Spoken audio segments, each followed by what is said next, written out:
The autumn wind carried the bite of coming winter across the Wyoming plains, rattling the loose boards of Eli Crow's fence line like skeleton fingers tapping for entry. He'd been up since before dawn, coffee gone cold in his tin cup, checking the posts that marked the boundary between his Coyote Draw ranch and the vast nothing beyond. At 33, he moved with the economy of a man who'd learned that wasted motion meant wasted energy. And wasted energy could mean death out here where the nearest neighbor was a half-day's ride. The cottonwoods along the creek bed stood naked against the gray sky, their branches twisted into arthritic shapes by years of prairie wind. Eli paused to adjust his hat, squinting at the tree line. Something wasn't right. The crows that usually roosted there were gone, and in their absence, the morning felt hollow as a dried gourd. "Papa!" Wren's voice carried thin across the distance. His daughter stood on the porch of their cabin, all 4 years and 40 pounds of her, wearing her mother's old shawl wrapped twice around her small frame. Even from here, he could see the determined set of her jaw, pure crow stubbornness. Though her mother had been a Hutchinson before she married him and died bringing Wren into the world. "Go inside, little bird," he called back. "Too cold for you out here." But Wren didn't move, just stood there watching him with those dark eyes that saw too much for a child her age. She'd been born knowing things. Una Malloy at the boarding house liked to say, born with her mother's spirit already whispering secrets in her ear. Eli turned back to the fence, but the unease in his chest had taken root. He walked the line more carefully now, rifle loose in his hand, eyes tracking the disturbed earth near the cottonwoods. Horse tracks, maybe, or cattle strayed from the Benson spread to the north, but the marks were wrong too deep, too frantic, like something had been dragged. The burlap sack lay half hidden in a tangle of dead brush, mud-caked and dark with what might have been old blood, or just the iron-rich soil that stained everything out here. Eli approached it the way he'd approach a rattler, slow and ready to jump back. The sack was big enough to hold a yearling calf or a mess of winter supplies. It was tied at the top with a rough hemp rope, the kind used for hauling freight. Inside, something moved. Eli's hand went to his knife before common sense took hold. No animal would stay quiet in a sack. He knelt in the cold dirt, working at the knots with fingers that had mended 1,000 harnesses. The rope gave way, and he peeled back the burlap careful as skinning a rabbit. The woman curled inside couldn't have been more than 25. Her dark hair was matted with mud and worse, her wrists bound with the same hemp rope. Bruises painted her face in shades of purple and yellow-green, and when her eyes fluttered open, they held the blank terror of a spooked horse. "Easy," Eli said, the same tone he used with Clover when the mare got skittish. "Easy now. I'm going to cut these ropes." She didn't speak, didn't move except for the shallow rise and fall of her chest. Her dress, once blue calico, he thought was torn at the shoulder and stained beyond saving. When he cut through the rope at her wrists, she pulled her arms tight against herself, a wounded animal protecting its soft parts. "Papa!" Wren had ignored his order and stood just behind him now, the shawl trailing in the dirt. She looked at the woman with that unblinking stare of hers, then said matter-of-fact as discussing the weather, "That's Mama." The words hit Eli like a punch to the gut. "No, little bird, Mama's gone. This is—" He didn't know what this was. A woman left for dead. Certainly trouble, most likely. But Wren had already knelt beside them, reaching out one small hand to touch the woman's matted hair. "Mama came back," she said simply. The woman's eyes tracked to Wren, and something shifted in their depths. Not recognition, there was too much fog there for that, but a softening, like ice beginning to crack under spring sun. Her lips moved, but no sound came out. "We need to get her inside," Eli said, though every instinct warned against it. Red Butte was a town that liked its boundaries clear and its women accounted for. A stranger, especially one in this condition, would set tongues wagging faster than a telegraph. But he couldn't leave her here to freeze, not with Wren looking at her like she'd hung the moon. He gathered the woman up, surprised by how little she weighed. She didn't fight him, just went limp as a grain sack, her head lolling against his shoulder. Wren ran ahead, throwing open the door to the small barn where it was warmer than the house and more private besides. "The hay," Wren directed, pointing to the corner where fresh straw lay piled for the horses. "Put Mama there." Eli bit back the correction. Let the child have her fantasy for now. Reality would intrude soon enough, it always did. He laid the woman on the straw, then fetched blankets from the tech room. She'd started shivering, great convulsive shudders that rattled her teeth. "Wren, go get the kettle from the stove. Careful now, use both hands." While his daughter fetched water, Eli examined the woman more carefully. No fever that he could tell, though her skin felt cold as creek water. The bruises were days old, maybe a week. Someone had worked her over thorough, but not fatal like they'd wanted her alive for something. The rope burns at her wrists were raw, but not infected. Yet, when Wren returned with the kettle, he soaked a clean cloth and began washing the mud from the woman's face. She was younger than he'd first thought, with fine bones and skin that spoke of easier living than ranch work. Her hands, when he cleaned them, were soft except for recent calluses. Running, maybe, or fighting. "She's pretty," Wren observed, settling cross-legged beside them like this was the most natural thing in the world. Like the picture, Eli's hand stilled. The only picture in their house was the one of Margaret, painted by a traveling artist the year before she died. It sat on the mantel, watching over their days with painted eyes that never blinked. "She's hurt," he said carefully. "We're just helping her get better. Then she'll need to go home." "This is home," Wren said with 4-year-old certainty. "She just forgot the way—" The barn door creaked, and Eli's hand went to his gun before recognizing the shuffle step of Moses, their old plow horse. But it reminded him that others would come looking soon enough. By now, half of Red Butte would know he'd missed his weekly supply run to town. Bram Pike, the deputy, liked to keep track of folks' comings and goings, said it was for everyone's safety, but Eli knew it was more about control than protection. The woman's eyes opened again, focusing on him with effort. Her mouth worked, and this time words came, barely a whisper. "Please, don't let them—" "Who—" Eli leaned closer. "Who did this?" But she was already gone again, fallen back into whatever dark place her mind had retreated to. He tucked the blankets around her, noting how her hand clutched at the torn fabric of her dress even in unconsciousness. Whatever she was running from, she wasn't done running yet. "We'll need supplies," he told Wren. "I'll ride to town, get what we need. You stay here, watch over—" He hesitated. "Watch over her." "Mama," Wren supplied helpfully. "Just watch her, don't let anyone in the barn. If she wakes up, give her water, small sips. Can you do that?" Wren nodded solemnly. She'd always been old for her years, forced to grow up in a motherless house where childhood was a luxury they couldn't afford. Now she had purpose, and she wore it like armor.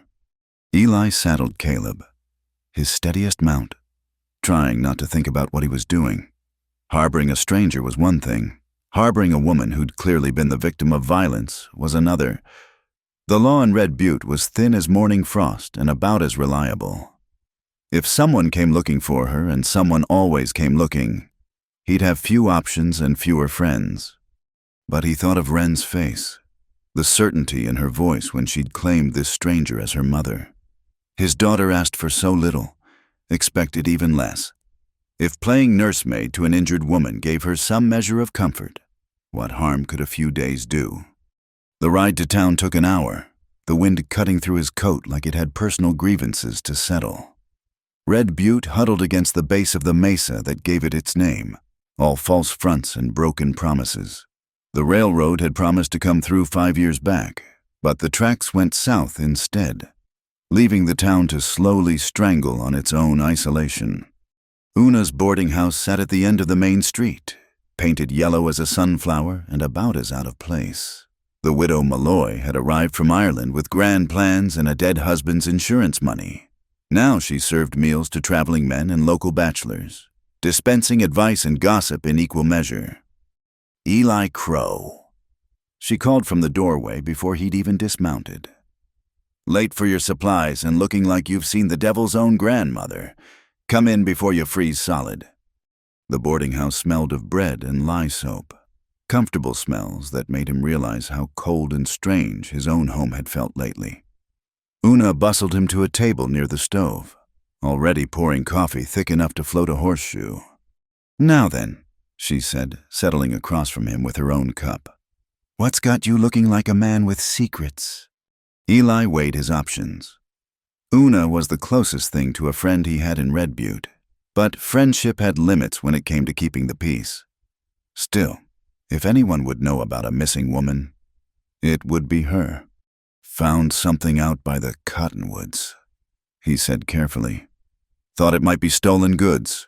Turns out it was complicated. Una's eyes sharpened.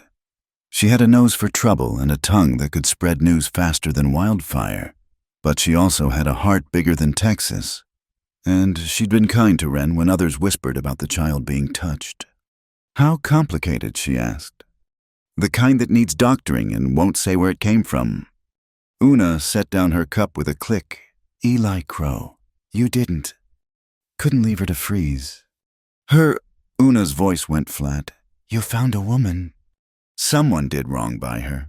Una, bad wrong. She's in no state to cause trouble for anyone. It's not her causing trouble I'm worried about. Una stood, pacing to the window that looked out on the main street. There's been talk. Men coming through, asking questions.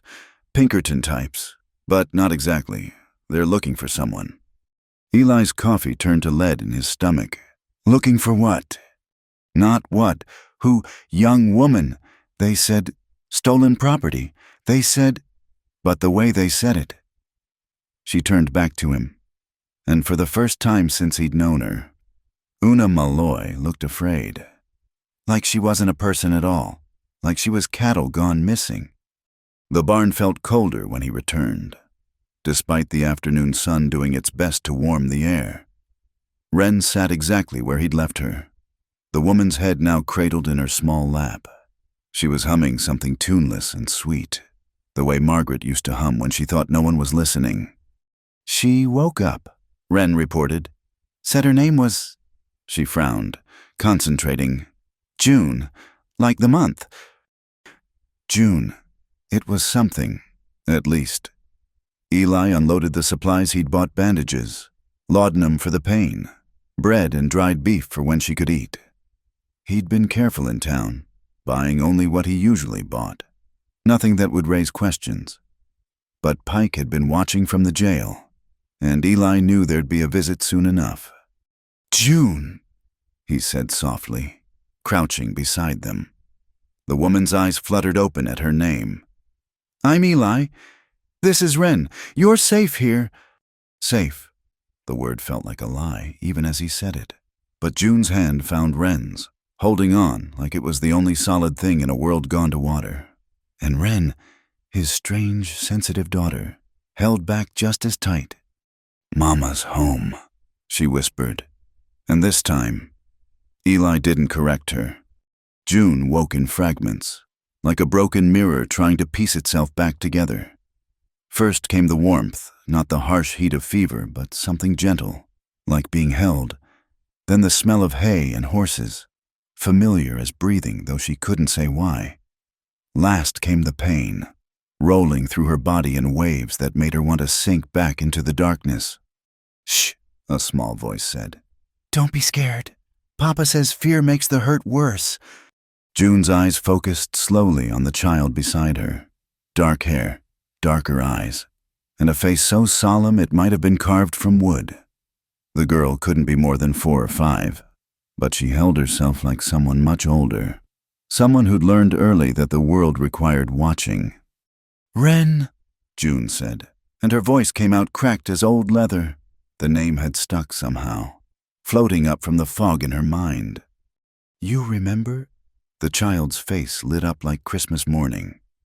Papa said you might not, but I knew you would. Here, drink this. Small hands helped her sit up enough to sip from a tin cup. The water tasted of iron and earth. But June had never tasted anything so sweet. Her throat worked painfully. Each swallow a reminder that she was alive, though she couldn't quite remember why that surprised her. "Where?" She stopped, not sure what question to ask first. "Where am I? Where did I come from? Where does it hurt the least?" "You're in our barn," Wren said, as if that explained everything. "Papa found you by the cottonwoods. You were sleeping in a sack, but not a good sleep, the kind that makes you cry." A sack.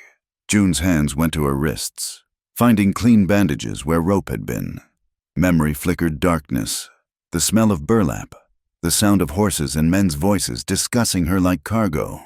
But when she reached for more, her mind skittered away like a spooked cat.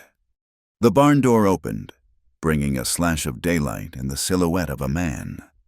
June shrank back instinctively, but Wren patted her hand. "It's just Papa.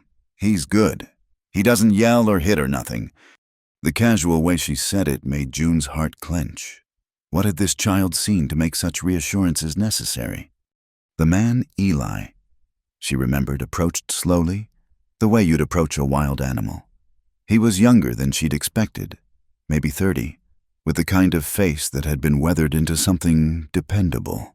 His hands, when he knelt beside them, were scarred but gentle. "You're awake. That's good." He studied her with gray eyes that missed nothing. "Do you remember your name?" Wren said. "You told her June." Did she? June felt for the shape of it in her mouth, the way it sat on her tongue. It felt right enough, though everything felt distant, like she was watching her life through frosted glass. "June," she agreed. Yes, June. Last name." She shook her head, immediately regretting the movement as the barn spun lazily around her. "That's all right. June's enough for now." Eli's voice was carefully neutral, but June caught the worry underneath. A woman with no last name was a woman with no people, and a woman with no people was trouble in a place like this. "I should go," she said, though the effort of sitting up made her vision gray at the edges. "I don't want to bring—" "You're in no shape to go anywhere." His tone brooked no argument. "You need rest, food, and time to heal. After that, we'll figure out what comes next." "Papa's right," Wren chimed in. "You're hurt real bad. Your face is all colors, like when I painted with Mrs. Malloy's watercolors but didn't clean the brush between." June touched her face gingerly, feeling the swelling around her left eye, the split in her lip. Someone had worked her over thoroughly, though the why of it danced just outside her reach. "I'll get some breakfast started," Eli said, standing. "Wren, you help June get comfortable, but don't tire her out with too much talking." "I don't talk too much," Wren protested. "I talk just exactly enough." A ghost of a smile crossed Eli's face. "That you do, little bird." When he was gone, Wren busied herself arranging the blankets, chattering about the horses and the ranch and how Papa made the best flapjacks but terrible coffee. June let the words wash over her, soothing as spring rain. The child had Margaret's old handkerchief, blue with tiny white flowers, and she used it to dab at June's forehead with the concentration of a trained nurse. "That was my mother's," June said without thinking, then froze. The handkerchief wasn't hers, couldn't be hers, but the certainty of it sat in her chest like a stone. It was Mama's. Wren agreed easily. "But she's gone to heaven, so she doesn't need it. Papa kept it 'cause it smells like her, but I think she'd want you to have it." June held the square of fabric, soft from years of washing. It smelled of lavender and something else, something that made her heart ache with longing she couldn't name. Over the next days, she healed in small increments. Eli brought her meals simple fare, but prepared with surprising care. Soup that didn't burn her split lip, bread soaked in milk when chewing proved too painful. He changed her bandages with clinical efficiency, never lingering, always careful to maintain proper distance. But it was Wren who truly tended her, the child appointing herself June's guardian and companion. She brought her little treasures, a blue jay feather, a river stone worn smooth, a carved wooden horse no bigger than a thumb. Each gift came with a story, and June found herself hoarding them like glimpses into a life she couldn't quite claim. "This one's Clover," Wren explained one afternoon, leading a small mare to the barn door. "She's wild-caught, but Papa gentled her. She doesn't trust most people, but I bet she'd trust you." June stood carefully, her body still protesting movement but growing stronger each day. The mare regarded her with liquid brown eyes, ears flicking back and forth between interest and wariness. "Hey, pretty girl," June murmured, extending a hand for the horse to smell. "You and me both. Huh, not sure who to trust." Clover snorted but didn't pull away, eventually allowing June to stroke her neck, the simple act of connection, of another living creature accepting her touch, brought tears June couldn't explain. "See?" Wren said triumphantly. "I told Papa you belonged here. Even Clover knows it." Belonged. The word sat strange in June's mind, like a key that didn't quite fit its lock. She'd belonged somewhere once, she was sure of it, but the where and why remained locked away, leaving only the echo of fear when she tried too hard to remember. As the days passed, the town made its presence known. First came Una Malloy, bustling into the barn like a force of nature, arms full of supplies and gossip in equal measure. "So you're the mystery woman," she said, looking June up and down with shrewd eyes. "Eli Crow's not one for taking in strays, but then Wren's always had her ways of changing his mind."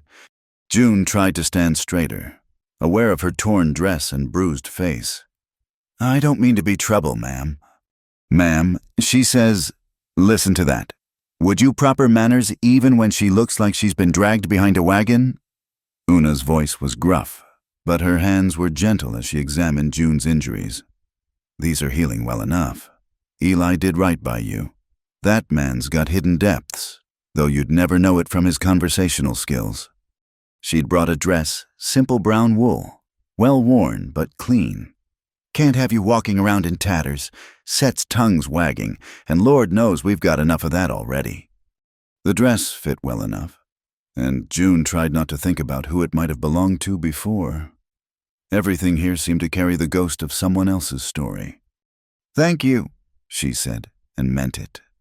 Una waved her off. "Don't thank me yet. There's been talk in town, men asking questions. Deputy Pike's been sniffing around too, and that man's got a nose for anything that might upset his apple cart." She paused, seeming to weigh her words. "You remember anything about how you got here?" June concentrated, pushing against the fog in her mind. "There were men, voices, someone said—" She stopped, frustration building. "I can't catch it, like trying to hold water." "Don't force it," Una advised. "Mind's got its own ways of protecting us. When you're ready to remember, you will. Until then, you've got Eli and Wren looking out for you. Could do worse for guardians, let me tell you." But the town's curiosity wasn't so easily satisfied. June watched from the barn as riders came and went, saw how Eli met them at the gate, never letting them closer than necessary. His shoulders would be tense, hand never far from the rifle propped by the door.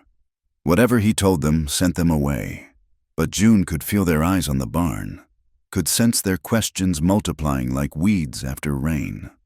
"They want to see you," Wren explained one evening, curled up beside June in the hay like a cat. "But Papa won't let them. He says you need peace to heal, and folks' nosiness isn't medicine." "Your Papa's a wise man," June said, running her fingers through Wren's dark hair. The child leaned into the touch, starved for the kind of gentle attention a mother might give. "He's lonely," Wren said, matter-of-factly.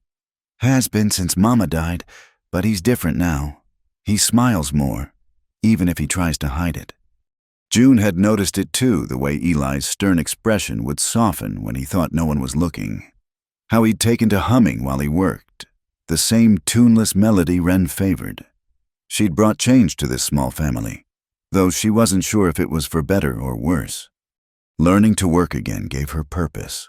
Her hands remembered things her mind couldn't: how to mend a harness, how to judge hay quality, how to read a horse's mood by the set of its ears. Eli watched her sometimes, puzzled by the contradiction of soft hands that knew ranch work. "You've done this before," he said one day, finding her in the barn, fixing a broken bridle with unconscious skill. "I must have," June agreed, though the past remained stubbornly blank. "My hands know things my head doesn't." "Muscle memory," he said. "Body keeps score even when the mind goes quiet." She looked at him then. Really looked. Saw the way grief had carved lines around his eyes, how work had broadened his shoulders and scarred his hands. He was handsome in the way of men who'd never thought about it, who'd been too busy surviving to worry about appearances. "What was she like?" June asked. "Your wife?" Eli stilled, and for a moment June thought he wouldn't answer. Then Margaret was light. Everything about her was bright. She laughed at things that weren't funny, sang even though she couldn't carry a tune, believed the best of everyone, even when they proved her wrong. He paused, lost in memory. "Wren has her spirit, same way of seeing through to the heart of things." "She was lucky," June said softly, "to be so loved."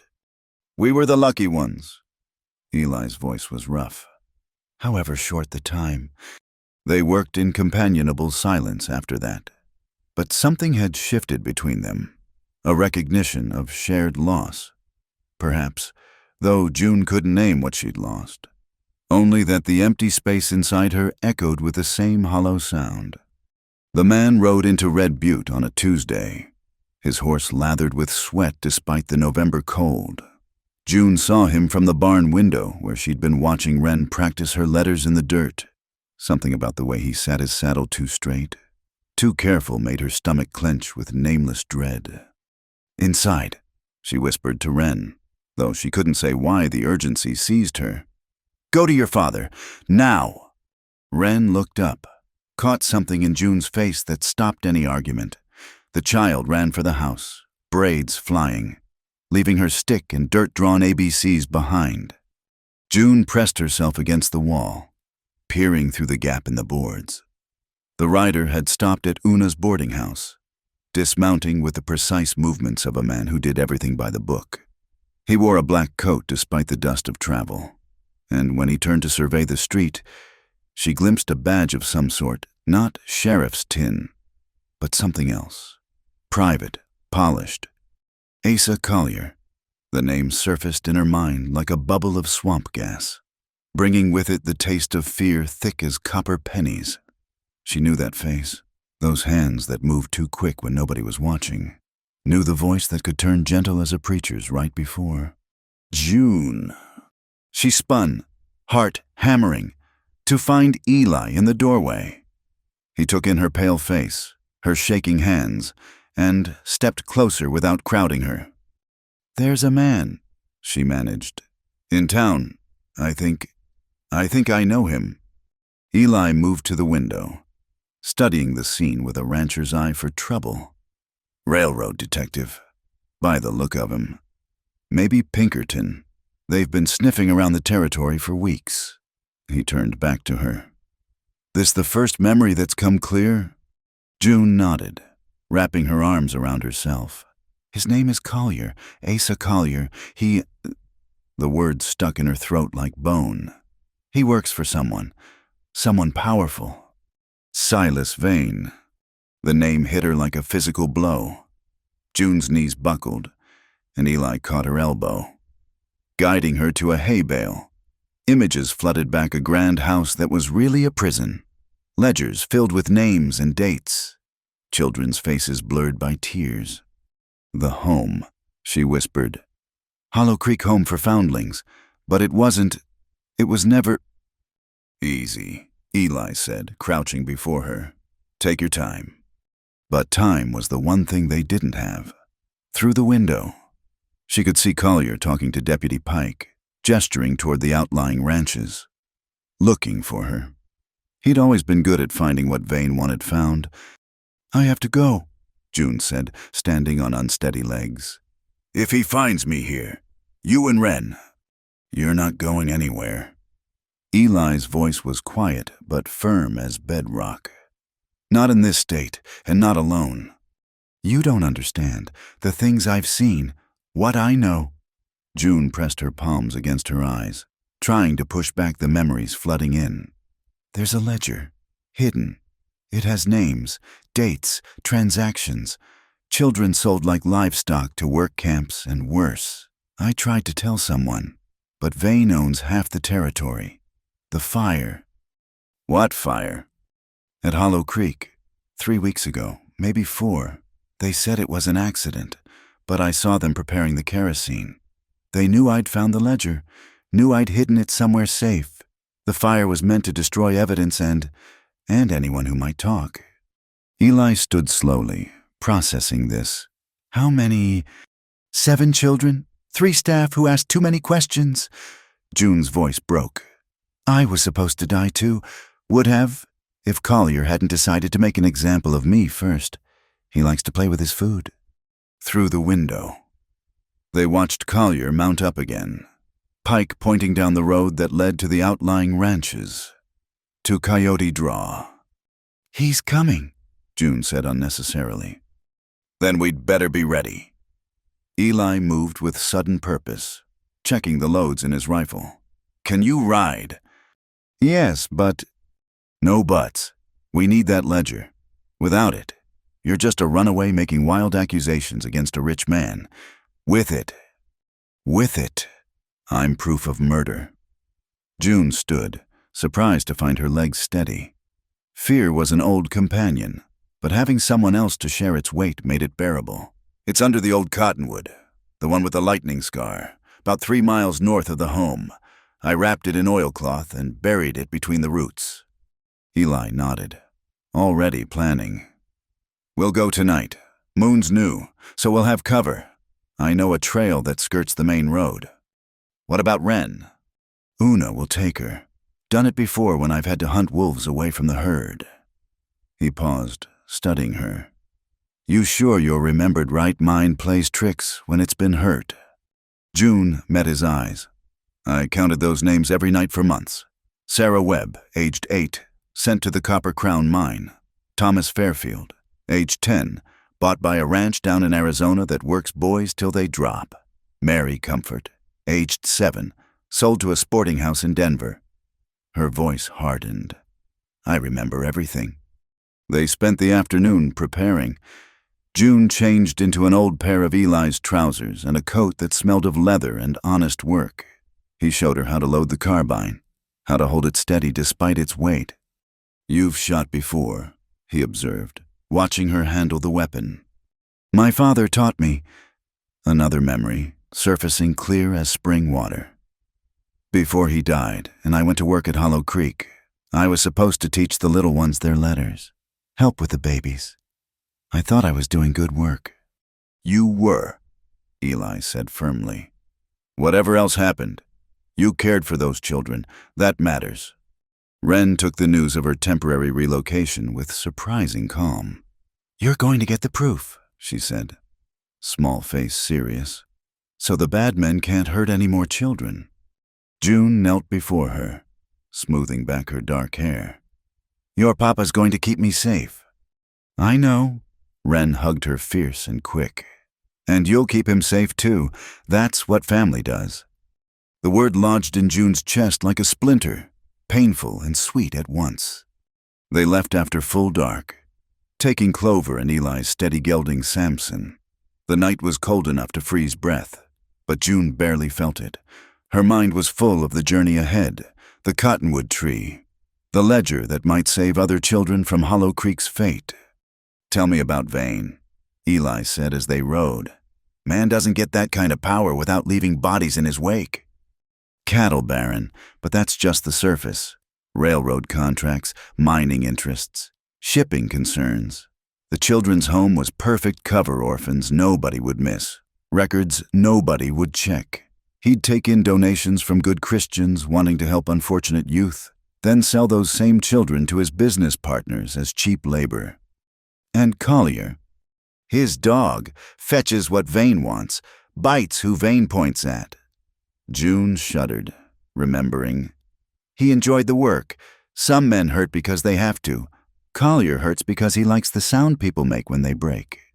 They rode in silence after that, following game trails and creek beds, moving like shadows through the Wyoming dark. June found herself watching Eli. The easy way he sat his horse, how he read the land like scripture. He was nothing like the men she'd known at Hollow Creek's soft-handed administrators and Vane's brutal employees. Eli's strength was quiet, used for building rather than breaking. The lightning-struck cottonwood loomed against the stars. Its dead crown twisted into shapes that looked like grasping fingers. They tied the horses back in a stand of willow, approaching on foot. "Here," Eli asked, kneeling by the exposed roots. June oriented herself, remembering that night of desperate digging, her nails breaking in the hard earth. 3 feet from the trunk, between the 2 largest roots, I marked it with a piece of white quartz. They found the stone, and Eli set to digging while June kept watch. Every night sound made her heart race. Was that an owl or a signal? Wind in the branches or approaching horses? The shovel hit something that wasn't dirt. Eli pulled out a bundle wrapped in oilcloth and leather, still dry despite weeks in the ground. Inside, the ledger weighted thick, bound in black leather, filled with careful columns of horror. "God Almighty," Eli breathed, reading by matchlight. "These are children, babies, some of them." 20 years' worth, June confirmed. "Maybe more. I only found it because the binding was coming loose and I offered to repair it." Vane never thought a woman would understand what she was reading. A branch cracked somewhere in the darkness. They froze, listening. Another crack, deliberate this time. Eli blew out the match, shoving the ledger inside his coat. "Well, well." Collier's voice oozed from the darkness like oil. "Miss June, you've led us quite a chase, Mr. Vane is most anxious to speak with you about some missing property." 3 men emerged from the shadows, Collier in the lead. His face in the starlight was exactly as June remembered, thin, sharp, with eyes that reflected nothing human. "Eli Crow." Collier continued conversationally. "The widower rancher, you've been harboring a fugitive, Mr. Crow, a thief and a murderer. That's hanging a fence in these parts." "Only thief I see is you," Eli said calmly, though June could see his hand inching toward his gun. "Man who steals children has no call to talk about justice." Collier laughed, an ugly sound. "Children, is that what she told you? Those were legal wards. Mr. Crow, contracted labor, all proper and documented, until this witch burned down the home with them inside." "Liar!" The word tore from June's throat. "You set that fire. I saw you at the kerosene, heard you joking about—" The gunshot came from the left, splintering bark from the cottonwood inches from June's head. Eli moved faster than thought, shoving her behind the massive trunk as he drew and fired in one motion. One of Collier's men cried out, clutching his shoulder. "Take them alive if you can," Collier called, too calm for a man in a gunfight. "Dead if you must. The ledger's all mister. Vane really needs—" June pressed against the rough bark, mind racing. They were outnumbered, outgunned, but the cottonwood's roots had created a natural fortress of sorts, and Eli knew how to use cover. She heard him fire again, controlled shots that kept Collier's men from advancing. "June," he said low. "When I say run, you take Clover and ride hard for town. Don't look back." "I'm not leaving you." "You've got the proof those children need. That matters more than—" Another shot, closer this time. June grabbed a fallen branch, thick as her wrist. It wasn't much, but she'd not cower while Eli fought alone. The moon chose that moment to emerge from behind clouds, painting the scene in silver and shadow. She saw Collier clearly, working his way around to flank them. Without thinking, June burst from cover, bringing the branch down hard on his gun hand. He cursed, the weapon spinning into the darkness. Then his backhand caught her across the face, sending her sprawling. Stars exploded behind her eyes as she hit the cold ground. Collier stood over her, drawing a second gun from his coat. "Should have stayed dead the first time," he said. The shot was impossibly loud. June waited for the pain, but it didn't come. Instead, Collier staggered back, looking down at the spreading dark stain on his chest. Behind him, Eli lowered his smoking carbine. "June!" Eli was beside her, pulling her upright. "Can you ride?" She nodded, tasting blood where her lip had split again. Around them, Collier's remaining men were falling back, their leader down and the odds no longer in their favor. They ran for the horses, June clutching the ledger tight. Behind them, shouts and confusion as Collier's men decided whether to pursue or tend their wounded leader. Eli boosted her onto Clover, and they rode hard into the Wyoming night, the ledger that could save so many children safe between them. But June knew this was far from over. Vane had too much to lose, too much power to let one woman and a small-town rancher bring him down. The real fight was just beginning. "Thank you," she said as they slowed to rest the horses. Eli looked at her, face grave in the starlight. "Don't thank me yet. We've got proof, but Vane owns judges and lawmen from here to San Francisco. Going to take more than a ledger to bring him down." June touched the book inside her coat, thinking of all those names, all those children. "Then we'd better find more." Eli's voice held something she couldn't quite name. "You're in it now," June said simply. "Collier saw you.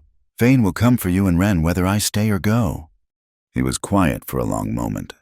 Then, "Reckon you're right. Might as well face what's coming together." Together. June held on to the word as they rode toward whatever dawn would bring, the ledger heavy with purpose against her heart. The news of the shooting spread through Red Butte faster than wildfire in August. By the time Eli and June rode back into town, half the population was gathered outside the jail, voices raised in argument that carried clear across the cold morning air. "That's Eli Crow's horse," someone called out, and heads turned like weather vanes in a shifting wind. Deputy Pike pushed through the crowd, his face set in hard lines. "Eli Crow, you're under arrest for the shooting of Asa Collier." "He's alive then?" Eli dismounted slowly, keeping his hands visible. "Barely. Doc's with him now." Pike's eyes moved to June, narrowing. "You'd be the woman everyone's been asking about."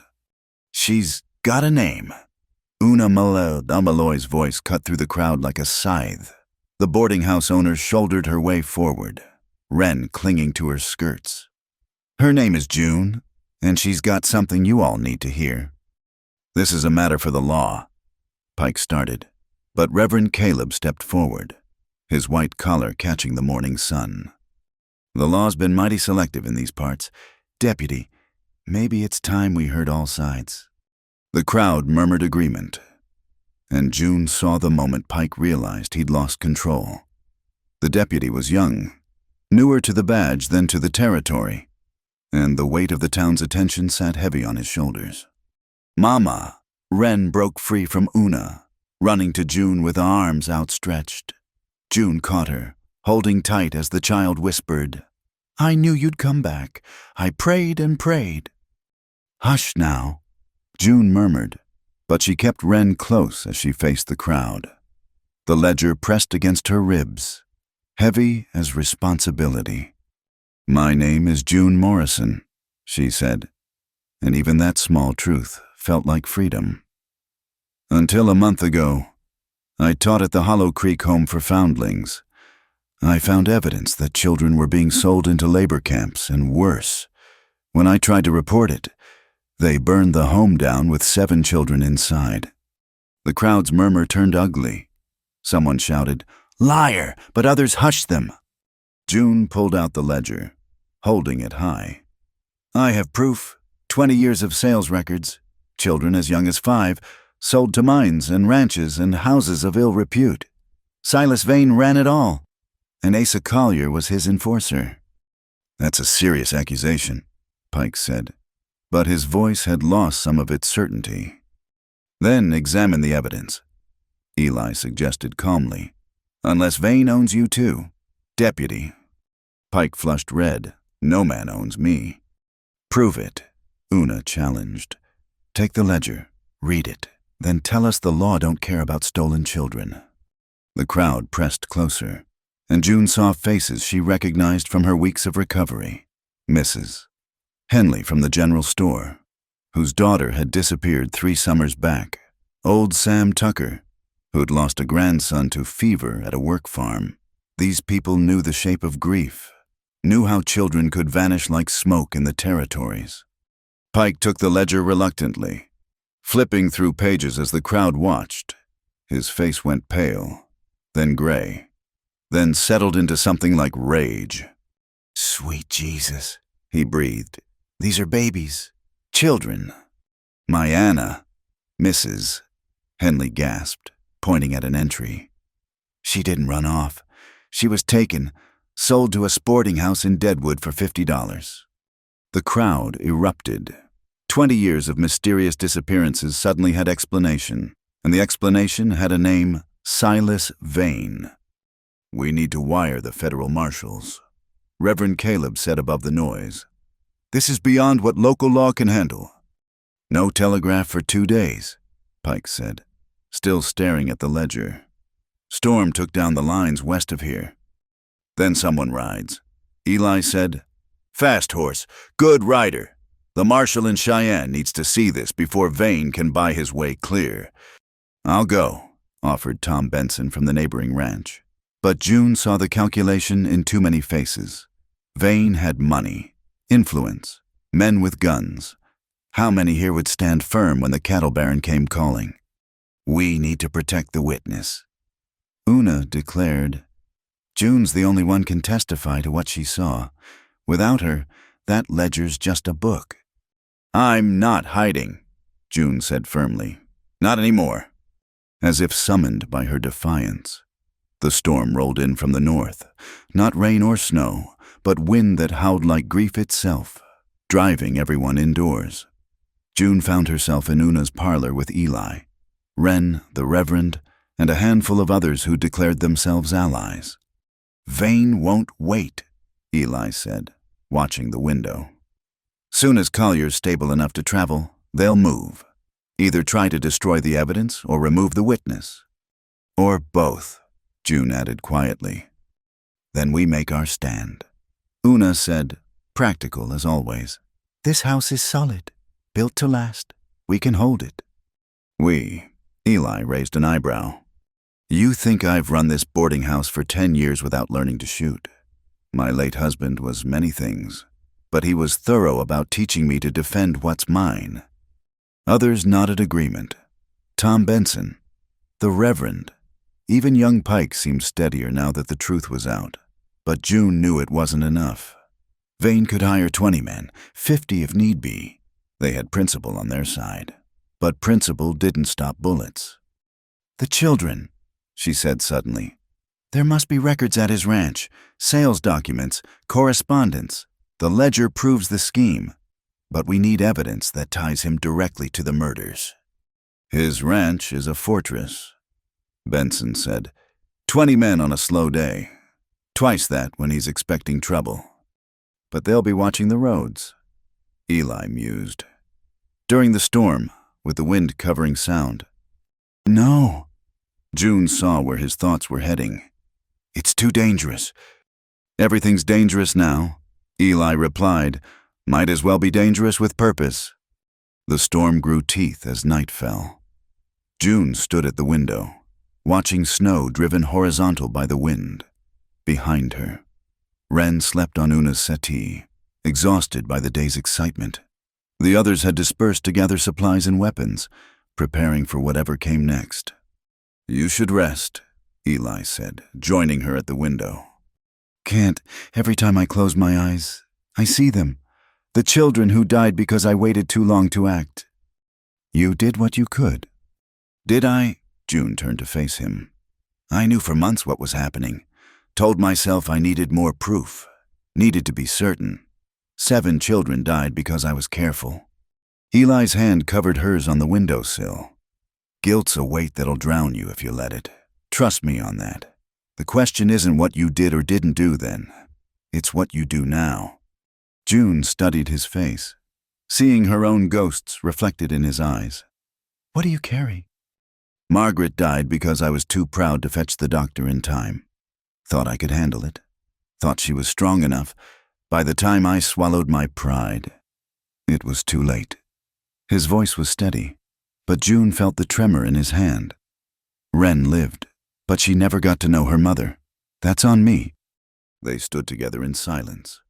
2 people bound by loss and the strange comfort of shared burden. Outside, the storm raged on, but inside felt suddenly, impossibly warm. Papa? Wren's sleepy voice broke the moment. Is the bad man coming? Eli went to his daughter, gathering her up. Maybe, but we're ready if he does. I'm not scared, Wren announced, though she burrowed deeper into her father's arms. June won't let him hurt us. The faith in the child's voice was a knife to June's heart. She'd failed children before. Could she bear to fail again? The attack came with the dawn. The storm had blown itself out, leaving a world muffled in white. June woke to the crack of rifle fire, and Una's voice raised in anger. Get your mangy hides off my porch. This is a respectable establishment. June grabbed the carbine Eli had left her, checking the load with hands steadier than her heartbeat. Through the frost-etched window, she counted 8 men, maybe more. Not Vane himself, he'd never dirty his hands directly, but hired guns with faces hard as flint. Send out the woman, one called. No need for anyone else to get hurt. Only one getting hurt is you if you don't clear off, Una shot back, punctuating her words with a warning shot that splinted wood near the speaker's head. June made her way downstairs, finding organized chaos. Pike had barricaded the doors. Tom Benson watched the back entrance, and Reverend Caleb was calmly loading ammunition, muttering what might have been prayers or curses. Where's Eli? She asked. Took 3 men out the cellar door an hour ago. Una reported. Said something about evening the odds. Even as she spoke, gunfire erupted from the stable. June saw 2 of Vane's men sprint for cover, one clutching his arm. Eli had flanked them, turning their trap into a crossfire. That's our cue, Pike said, and suddenly everyone was shooting. June had been in fights before you didn't survive the territories without learning violence. But this was different. This was war. Confined to the space of a boarding house and its yard, she fired through her window, trying not to think about the men she aimed at, focusing instead on the children in the ledger. The battle might have lasted minutes or hours. Time went strange in the smoke and noise. June saw Benson take a bullet in the shoulder, saw Pike drag him to cover, saw Reverend Caleb prove that God's servants could be warriors when needed, his aim truer than any sermon. Then, sudden as summer lightning, Wren was there. The child had slipped her watchers, drawn by some instinct to the heart of danger. Wren, no! June lunged for her, but one of Vane's men was faster. He grabbed the girl, using her as a shield as he backed toward his horse.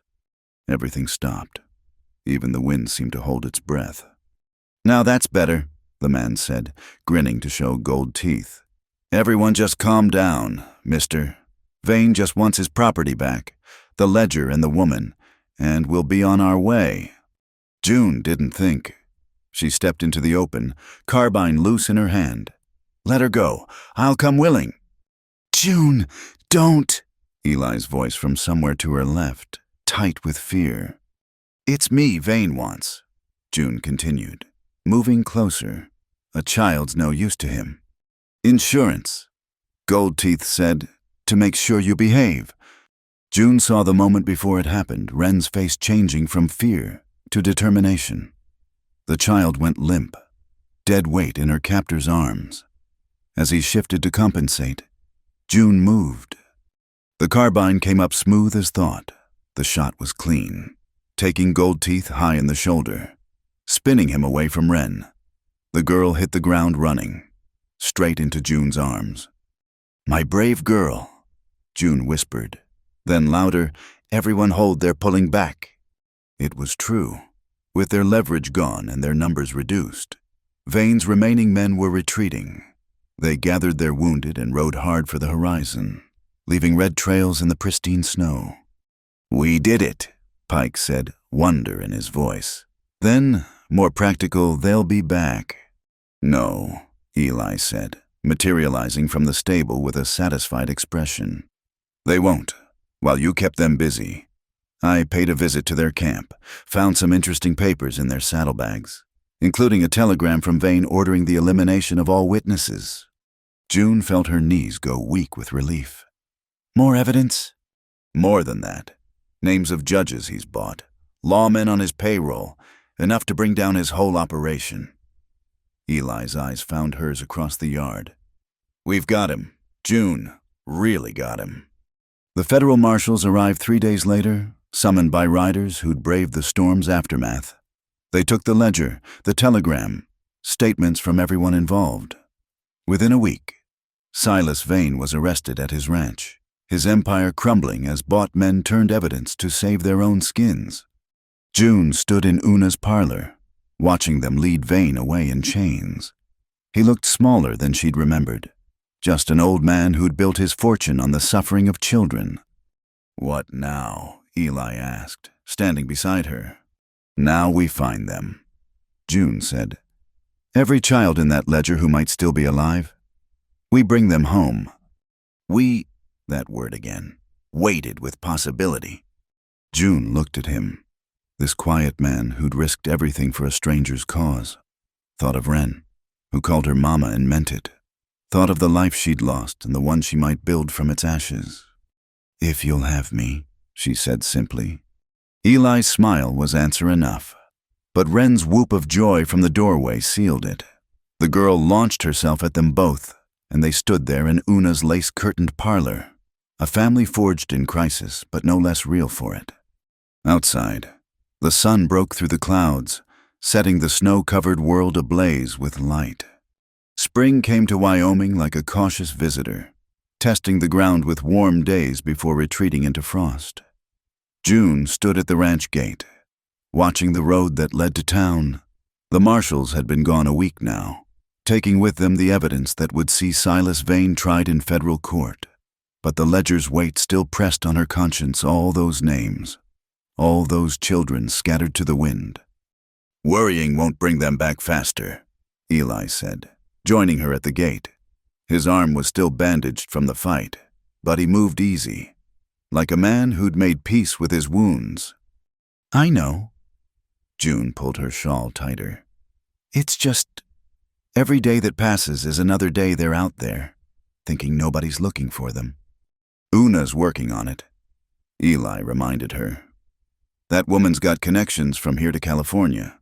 If anyone can track down those children, it's her." It was true. Una Malloy had thrown herself into the search with the fervor of a crusader, writing letters to every sheriff, marshal, and church from Wyoming to Texas. Already, 3 children had been found alive, scarred, but alive. It was a start. "Papa," June, Wren's voice carried from the barn. "Clover's being stubborn again." June smiled despite her worry. In the weeks since the fight, she'd taken to helping with the horses, finding peace in their simple needs and honest reactions. Clover, especially, had become her project, the wild mare responding to patience in ways that still surprised her. They found Wren in the paddock, hands on her hips, staring down the mare with inherited crow determination. "She won't take the saddle, I told her nice, but she just snorts at me." "Maybe she's not ready for a saddle," June suggested, climbing through the fence rails. "Some things can't be rushed." She approached Clover slowly, humming low in her throat, a tune she'd remembered from somewhere before Hollow Creek, before the fear. The mare's ears flicked forward, interested despite herself. "See," June said to Wren, She's listening. She just needs to know it's her choice. It had become their rhythm. These small lessons wrapped in larger truths. Eli taught Wren about ranching, about reading the weather and mending fences. June taught her about choices, about the strength found in gentleness, about trusting your heart even when your head screamed warnings. "You're good with her," Eli observed, "with both of them." June felt heat rise in her cheeks. These past weeks had been a dance of careful distances, of moments that might have been but weren't quite. They worked together, ate together, built something that might be a future together, but neither had put words to it. "She's easy to love," June said, meaning Wren, but watching Eli's face. "That she is." His gray eyes held hers for a heartbeat too long. Then he turned back to the house. "Better get ready. Pike's bringing someone out to see the ledger copies." The someone turned out to be Judge Harper from Cheyenne, a woman with steel-gray hair and eyes that had seen too much. She sat at their kitchen table, reading through June's careful transcriptions while Eli made coffee strong enough to float horseshoes. "You have a good memory, Miss Morrison," the judge said finally. "These match the originals exactly." "I spent months with that ledger," June replied. Memorizing names became a kind of prayer. Judge Harper nodded slowly. "We've found 12 children so far. Your testimony will be crucial in placing them properly, ensuring they're not returned to the situations they were sold into." "Whatever you need," June said immediately. "Though I worry about traveling to Cheyenne, Vane still has friends, men who'd benefit from my silence." "Which is why the trial's being moved." The judge announced, "Denver, Federal Courthouse, Federal Protection, Mr. Crow. I trust you'll escort Miss Morrison. The court will cover expenses." Eli nodded, but June caught the tension in his shoulders. Denver was a week's travel in good weather. Longer if spring storms hit. A lot could happen on the trail between here and there. After the judge left, they sat in comfortable silence while Wren played with her wooden horses on the floor. The afternoon light slanted gold through the windows, painting ordinary things with temporary glory.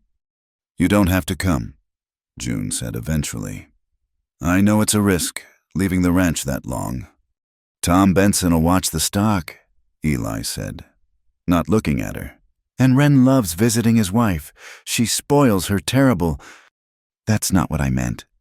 Eli set down his coffee cup with careful precision. "I know what you meant. You think I'm risking too much for a woman who might not stay once this is over." The words hung between them like smoke. Wren had gone still, pretending to play but listening with every fiber of her being. "I don't know where I'll go," June admitted. "When this is done, when the children are found and Vane's convicted, I've got no home to return to, no people claiming me." "Could have people here," Wren piped up, abandoning pretense. "Could have us." "Wren," Eli started, but June held up a hand. "I need to say this." She took a breath, tasting the difficulty of truth. "I care for you both, more than I thought I could care for anyone after Hollow Creek. But I'm not Margaret. I'm not the kind of woman who makes a home pretty, or knows all the church songs, or never says the wrong thing. Margaret couldn't shoot a rifle or gentle a wild horse or stand up to hired guns."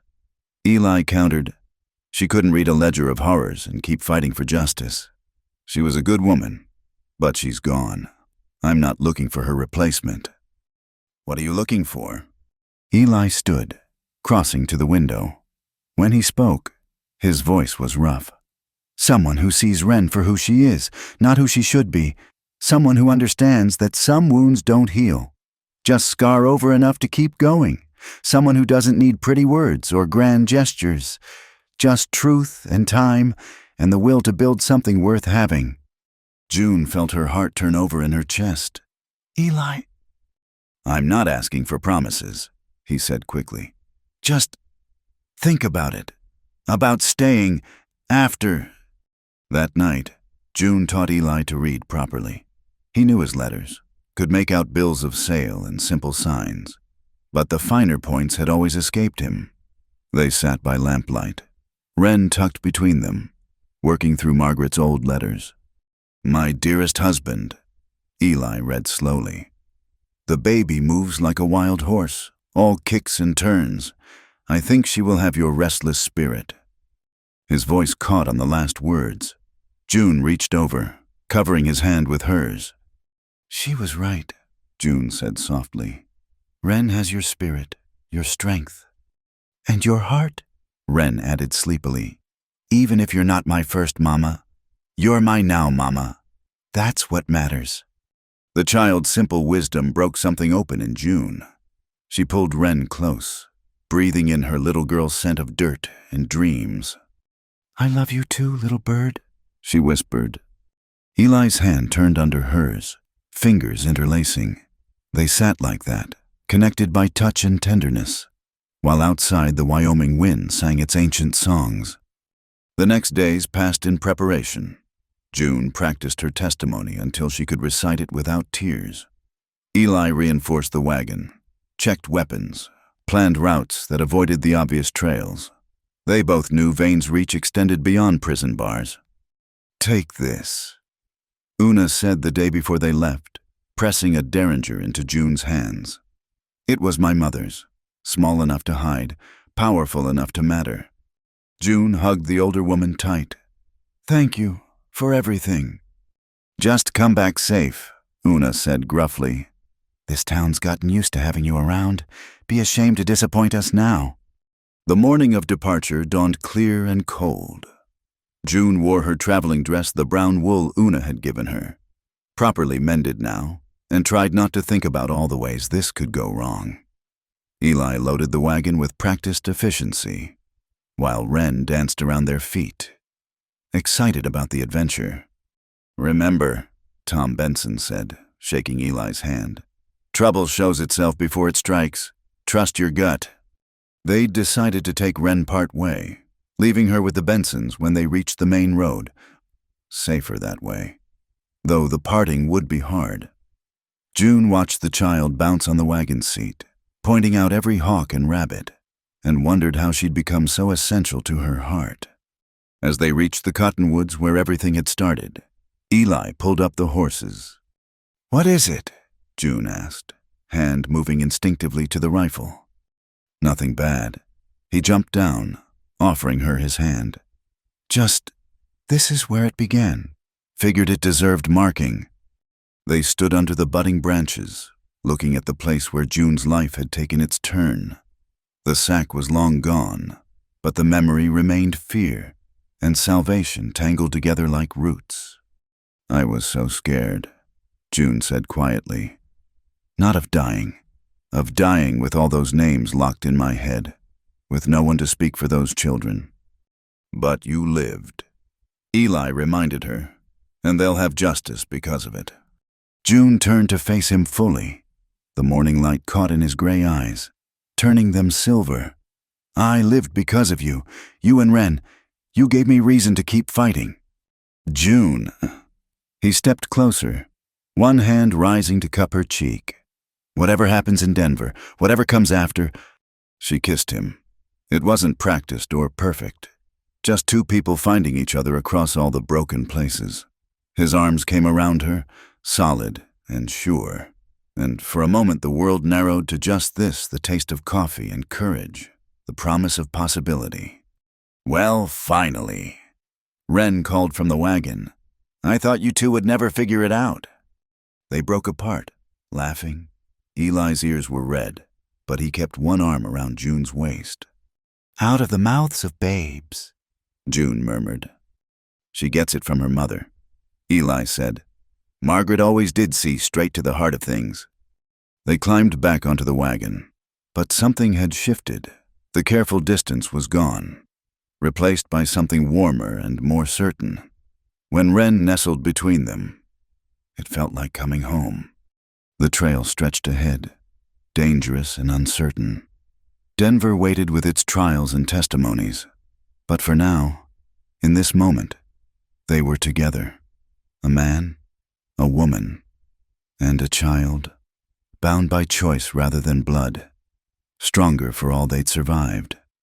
June had learned to read years ago, but only now did she understand the most important lesson.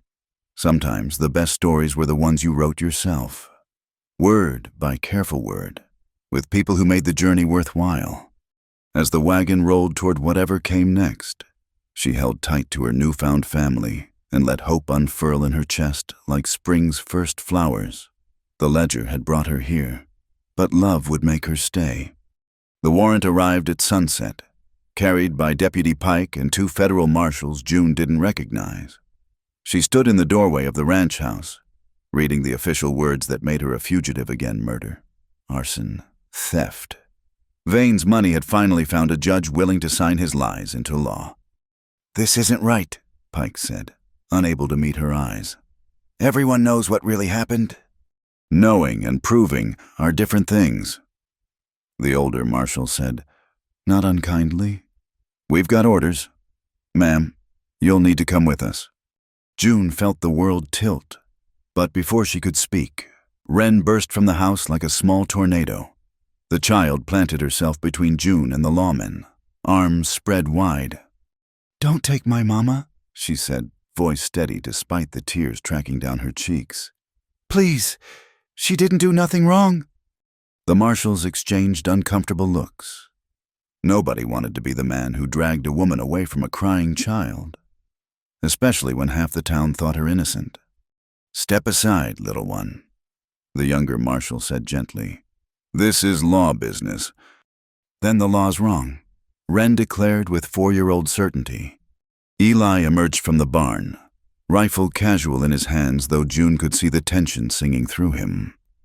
Behind him, Tom Benson and Reverend Caleb appeared. Word traveled fast in a small town, and June's friends had gathered like cavalry.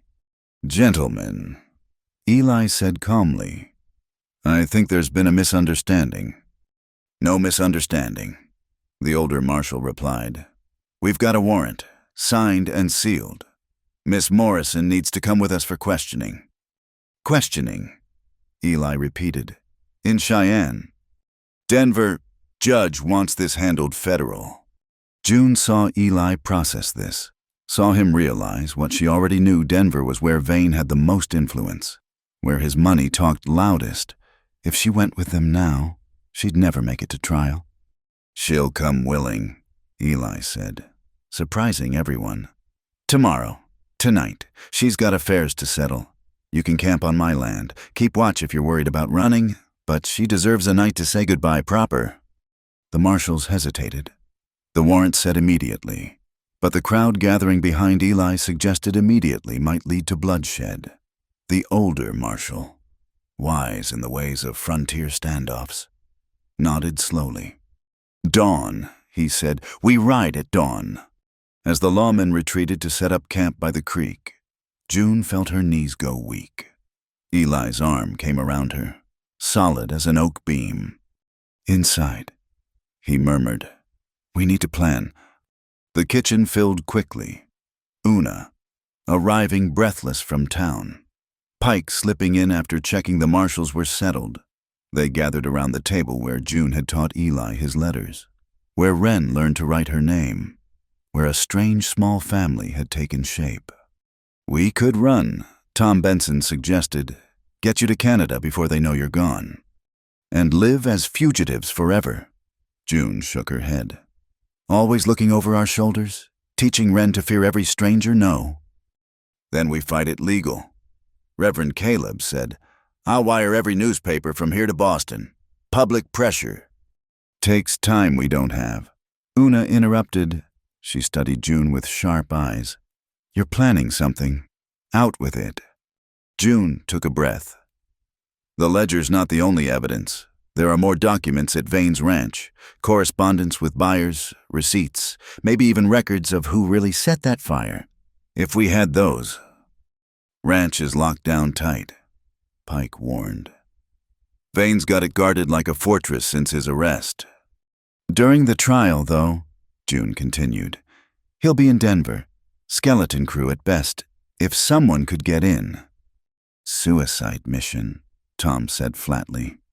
"Not if we're smart about it," Eli countered, already seeing the shape of the plan. Question is whether it's worth the risk. June looked around the table at these people who'd become her anchors. Those children deserve justice. Real justice. Not whatever Vane's money can buy. If there's even a chance, then we take it. Una finished firmly. Now, let's work out details. They planned until midnight, voices low, mapping out contingencies and fallbacks. Through it all, Wren sat quiet in June's lap, absorbing everything with those two wise eyes. When the others finally left, slipping away in twos and threes to avoid suspicion, June found herself alone with Eli in the lamp-lit kitchen, the weight of tomorrow pressed down like a physical thing. "You should sleep," he said, but made no move to leave. "Can't, my mind won't stop spinning." June stood, pacing to the window. If something goes wrong tomorrow, nothing will go wrong. "Eli?" She turned to face him. "We both know Vane's reach. Those marshals might be honest, but the road to Denver is long, and accidents happen." He crossed to her in 2 strides, hands settling on her shoulders. "Then we make sure no accidents happen. I'm riding with you, June, every step." "What about Wren?" "Una will watch her. Already arranged." His thumbs traced small circles against her collarbones. "I'm not letting you face this alone." The tenderness in his touch undid something in June. All the fear and guilt she'd been carrying crashed over her like a wave. "I should go tonight," she whispered. "Disappear before I bring more trouble to your door. Wren's already lost one mother." "Stop!" Eli's voice was fierce. "You think running would hurt her less? You think I'd let you shoulder this alone?" His hands moved to frame her face. "June Morrison, you stubborn, brilliant, infuriating woman. When will you understand that you're ours now, mine and Wren's? We don't give up on family." "Family," June repeated, the word feeling foreign and precious on her tongue. "If you'll have us," Eli said, vulnerability creeping into his voice. "If you'll stay." June thought of all the reasons she should say no. The danger she brought, the past that haunted her, the uncertain future stretching ahead. Then she thought of Wren's fierce protection, of Eli's steady presence, of the home they'd built in the margins of survival. "You still want me to leave?" she asked, echoing words they'd danced around for weeks. "Even knowing what comes with me?" Eli's response was to pull her closer, one hand tangling in her hair while the other pressed against the small of her back. The kiss was different from their first, deeper, desperate, full of promises too large for words. When they broke apart, June was breathless, her hands fisted in his shirt. The kitchen suddenly felt too small, too bright. "Come on," Eli said roughly, taking her hand. He led her not to his room but to the small parlor where Margaret's portrait watched from the mantel. June hesitated at the threshold, but Eli drew her in. "She would have liked you," he said simply, "would have admired your courage." June studied the painted face younger than she'd expected, with laugh lines already forming and eyes that seemed to dance even in oils. "I'm not trying to replace her." "I know." Eli turned June to face him. "But she's part of who I am, who Wren is. If we're doing this building something together, she's part of that story too." June understood then what he was offering, not just desire or companionship, but a full life with all its complications and ghosts. She reached up, tracing the worry lines that creased his brow. "Tell me about her," she said. "Tell me the stories Wren doesn't know yet." So he did. They sat before the cold fireplace, and Eli talked about Margaret's terrible cooking and beautiful singing, her fear of mice and fearlessness with horses. June found herself laughing, crying, seeing the shape of the woman who'd made this man capable of such tenderness. She would have fought for those children, Eli finished. "Just like you." "I'm scared," June admitted. "Not of dying, of failing them again." Eli pulled her close, and she tucked her face against his neck, breathing in the scent of leather and soap and safety. His hands moved over her back, soothing and stirring at once. "You won't fail," he murmured against her hair. You're the strongest person I know." June pulled back to see his face. "I'm not strong. I'm just too stubborn to quit." "Same thing, in my book." His thumb traced her lower lip. "June." Whatever he might have said was lost as she kissed him, pouring all her fear and hope and growing love into the connection. This time, when they broke apart, neither pretended composure. "Stay with me tonight," June whispered. "Just stay. I don't want to be alone." Eli stood, pulling her up with him. They went to her small room off the kitchen, the hired hand's quarters she'd claimed weeks ago. It was sparse but clean, with a narrow bed and a window that looked out over the prairie. They lay together fully clothed on top of the quilts, June's head on Eli's chest, his arms wrapped around her like he could shield her from tomorrow. She listened to his heartbeat, steady as a drum, and let herself imagine a future where this was normal, where they could hold each other without the shadow of separation looming. "When this is over," Eli said into the darkness, "I want to marry you proper. In the church, with Wren throwing flowers and Una crying into her handkerchief." June smiled against his shirt. "Is that a proposal?" "It's a promise." He pressed a kiss to her forehead. "Something to come back for." They lay in silence after that, hands linked, breathing synchronized. June felt sleep creeping in despite her racing mind. Just before she succumbed, she whispered, "I love you." She felt rather than heard his response, breathed against her hair, and "I love you." Dawn came too soon, bringing with it the sound of horses and the weight of duty. June dressed carefully in her brown wool, pinning her hair severe as a schoolmarm. If she was riding to her fate, she'd meet it with dignity. Eli was already outside, checking weapons with the grim efficiency of a man preparing for war. The marshals waited by their horses, trying not to look uncomfortable about the crowd gathering. Half of Red Butte had turned out to see June off, and their faces were not friendly toward the lawmen. "Ready, Miss Morrison?" the older marshal asked. June looked around at Una holding Wren, at Reverend Caleb with his Bible, at Tom Benson and the others who'd become her unexpected allies, at Eli, standing tall beside his saddled horse, ready to keep his promise to stay by her side. "I'm ready," she said, and meant it. As they rode out, Wren broke free from Una and ran alongside for a few precious yards. "You come back," she called. "You promised to teach me to read better. You promised." "I'll come back," June called, and prayed it wasn't a lie. "Take care of our home, little bird." The last thing she saw before the trail turned was Wren standing straight as a soldier, one small hand raised in farewell. Then the cottonwoods closed around them, and the only sound was hoofbeats carrying her toward an uncertain future. But Eli rode beside her, steady as the mountains, and in her saddlebags lay carefully copied documents that might yet save them all. June straightened her spine and faced forward. Whatever waited in Denver, she'd meet it head on. She was done running. It was time to fight. Dawn crept across the frozen river like a thief, revealing the cottonwood grove where everything had begun. June crouched behind a fallen log, her breath misting in the frigid air as she watched Eli and Tom Benson work at the base of the lightning-struck tree. The ground was harder than iron, but they'd come prepared with pickaxes that rang against the frozen earth. "Anything," Una whispered beside her, shotgun cradled in her weathered hands. "Not yet." June scanned the horizon, every nerve singing. They'd slipped away from Red Butte in the dead of night, leaving Deputy Pike to maintain the illusion that she was still under house arrest while awaiting transfer. The ruse wouldn't hold long, but they only needed hours, not days. The plan had come together with desperate efficiency.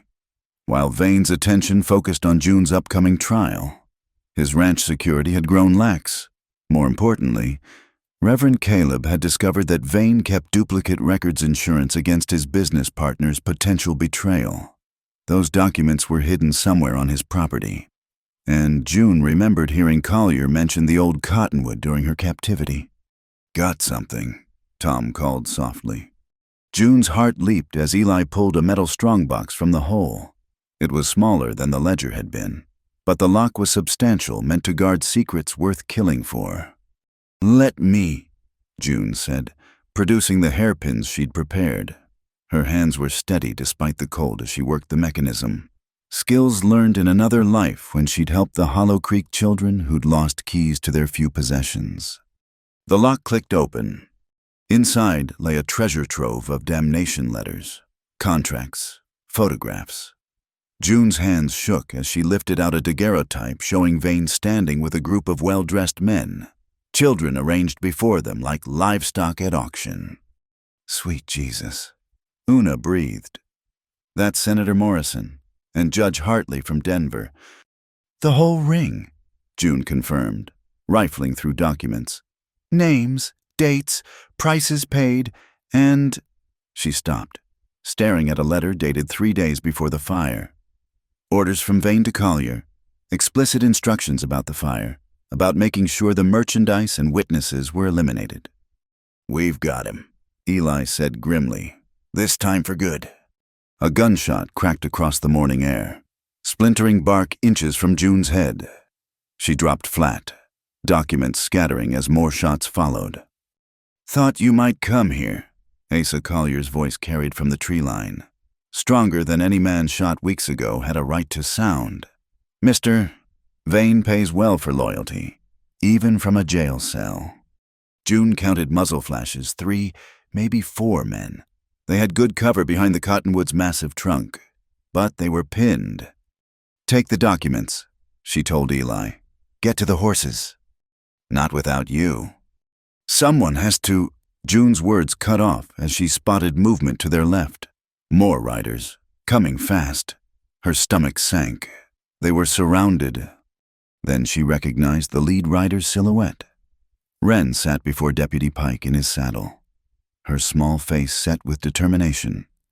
Now, the child shouted, and suddenly the air filled with whooping cries as half of Red Butte seemed to materialize from the brush. Reverend Caleb rode with his Bible in one hand and a rifle in the other. Misses. Henley brandished an ancient fowling piece. Even old Sam Tucker was there, roomy eyes bright with righteous anger. Brought reinforcements, Pike called, spurring his horse toward Collier's position. Seems the whole town wanted to help recover stolen property. The battle was chaos, but it was brief. Collier's men, faced with an angry mob of citizens who'd lost children to Vane's operation, quickly lost their appetite for the fight. Within minutes, 2 were down with flesh wounds. 1 had surrendered. And Collier himself was backing toward the frozen river, gun still raised. It's over, June called, stepping from cover. Vane's finished. Those documents prove everything. Documents can burn, Collier snarled. Just like that orphanage. Just like you should have. He swung his gun toward her, but June was already moving. The derringer Una had given her appeared in her hand like magic, and her shot took Collier in the shoulder, spinning him backward onto the ice. The frozen river groaned under his weight. Everyone froze, watching as spider web cracks spread from where he'd fallen. Help me, Collier gasped, trying to crawl toward shore. June started forward instinctively, but Eli caught her arm. No, ice won't hold 2. They watched in horror as the cracks widened. Collier's eyes met June's, and for an instant she saw not a monster, but a terrified man facing judgment. The children, he said suddenly. Vane has more files, hidden in his study, behind the portrait of his wife. Then the ice gave way, and the dark water swallowed him whole. June stood frozen, staring at the hole in the ice. Eli's arm came around her, solid and warm. It's done, he said quietly. He made his choices. Papa June Wren pelted across the snow, throwing herself at them. I brought everyone, miss. Una said we needed witnesses, and I figured the whole town could witness real good. June caught the child up, holding her tight. You brilliant, brave girl. How did you know where we'd be? You talk in your sleep, Wren said matter-of-factly. "Something about cottonwoods and ledgers. I told Deputy Pike, and he said we better make sure you had help." Pike approached, looking sheepish. "Seems I had a change of heart about that arrest warrant. Can't arrest someone who's recovering stolen property. After all, that'd be against the law." June looked around at the gathered townspeople, her neighbors, her friends, her chosen family. They'd risked everything to stand with her, to say that justice mattered more than one rich man's influence. "We need to get these documents to the federal marshals," she said, "before Vane can—" "Already taken care of," Reverend Caleb announced. "Sent a rider to Fort Laramie an hour ago. The Army's sending an escort to ensure safe passage to Denver. Seems they're very interested in a civilian operation that's been stealing children from reservation schools, too." June felt her knees go weak with relief. It was really happening. The truth would out, and those children would have justice at last. They spent the rest of the morning gathering evidence, both from the strongbox and from Collier's saddlebags. Each document added another stone to the wall building around Silas Vane and his Confederates.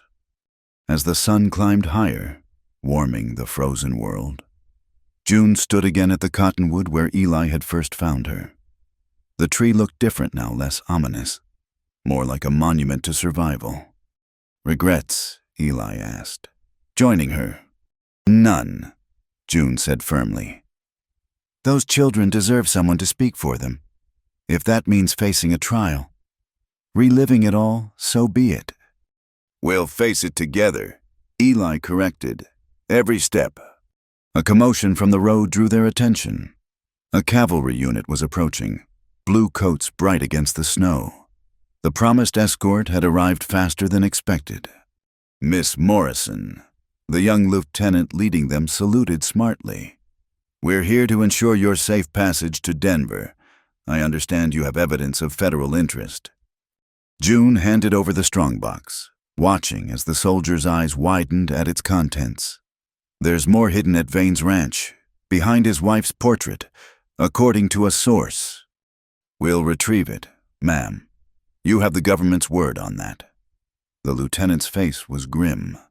"Children from the Lakota school. From the Cheyenne. This goes deeper than anyone knew." As they prepared to depart, June was overwhelmed by townspeople pressing forward to wish her well. "Mrs." Henley squeezed her hands, tears streaming. "You find my Anna. You tell her Mama never stopped looking." "I will," June promised. "I'll find them all."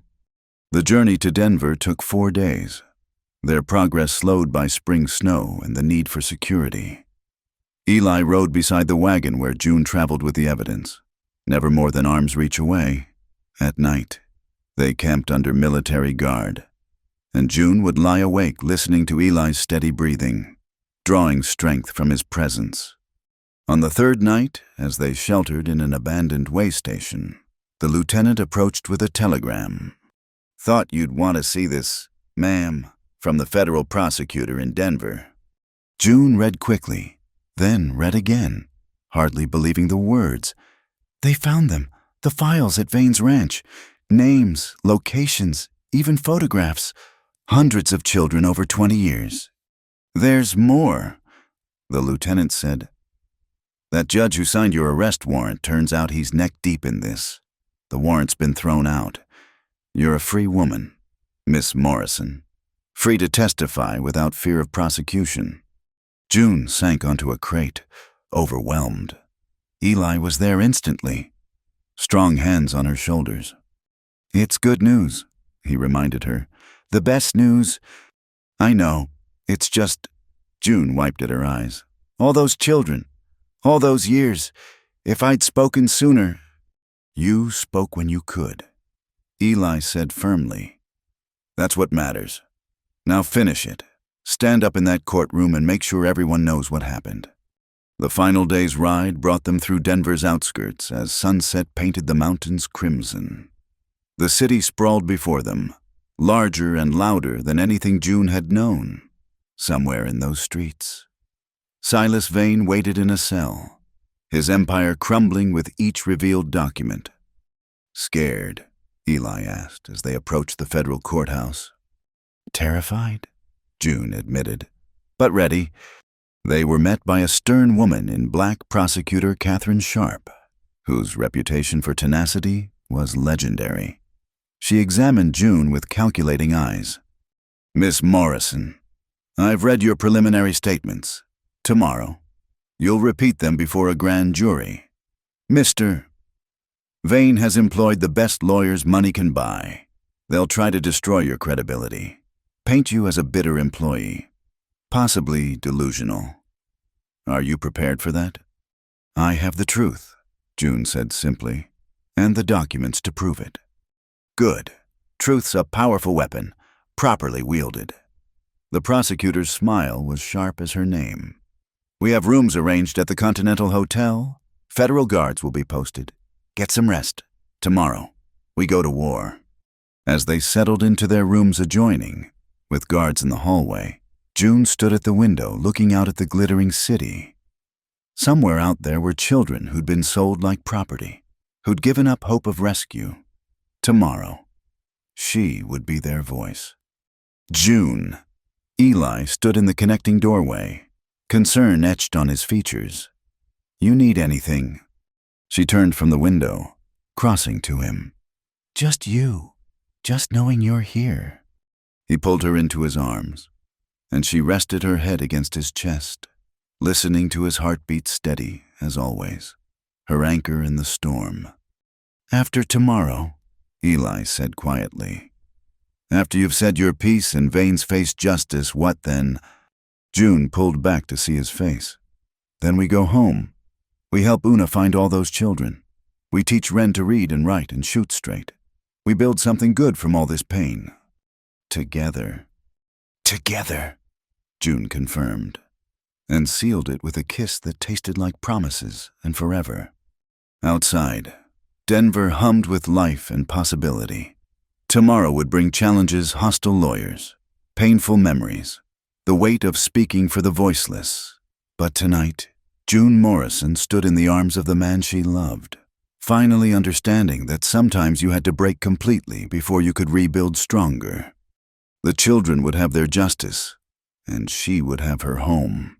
Spring had fully claimed Wyoming by the time June rode back into Red Butte, the prairie dressed in wild flowers that danced in the warm breeze. 6 weeks had passed since the trial that saw Silas Vane sentenced to life imprisonment.